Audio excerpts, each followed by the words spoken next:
how is the book of Revelation structured and what are its main sections? First chapter, John is just introducing how he got the revelation.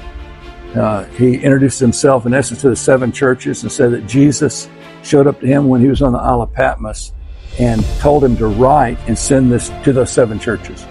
Chapters 2 and 3 are a section, and they're the letters to the 7 churches: Ephesus, Smyrna, Pergamum, Thyatira, Sardis, Philadelphia, and Laodicea. And they're all right there clustered in at what that time was known as Asia Minor. But I think they're representative of all churches. But so that's a section itself.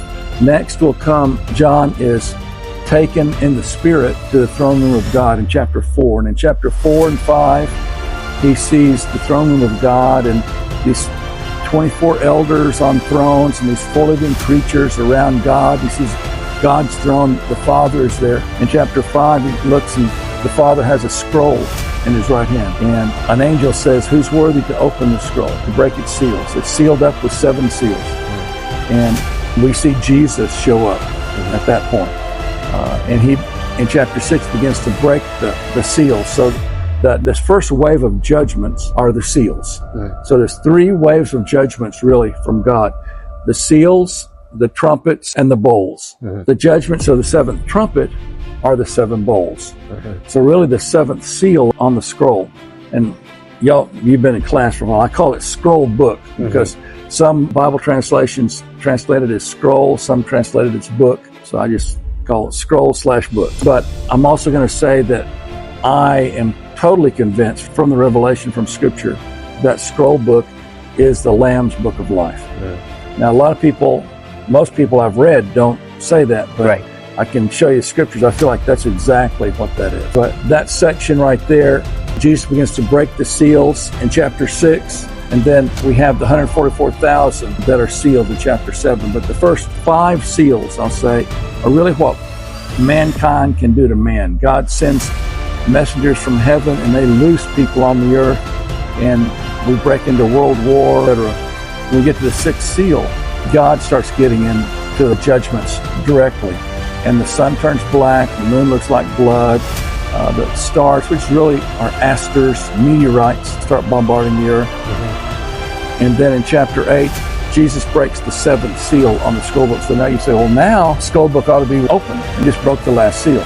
But the judgments of the 7th seal are the 7 trumpets.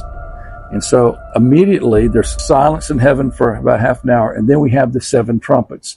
And that goes chapter 8, chapter 9, 10's a little bit, it's still in the trumpets section. Then chapter 11 is the last 7th trumpet. We enter a time in the book that confuses most people. It confused me for years as I was studying. I just didn't know what was going on there. 12 through 15. And I call it the great signs section. Because chapter 1 in chapter 12, verse 1 in chapter 12 says, "And I saw a great sign." Then John continues to see signs from God, symbols. But we find out a whole lot in there, but it's really a flashback section and a preview section. It's not in the chronology of the time. When chapter 15 ends, we start chapter 16, and now we're in the bowls. So we have the seals, have the trumpets and the bowls. The trumpets really are partial judgments from God, and he's still offering people salvation at that point. When he gets to the bowls of his wrath, there's no salvation offered. And chapter 16 are the bowls. Then chapter 17 and 18, we have a little bit of flashback again. We see some more about who Babylon the Great is, who the beast really is, and how Babylon gets conquered. In 19, we have the marriage supper of the Lamb, and then the Armageddon battle itself. Jesus comes.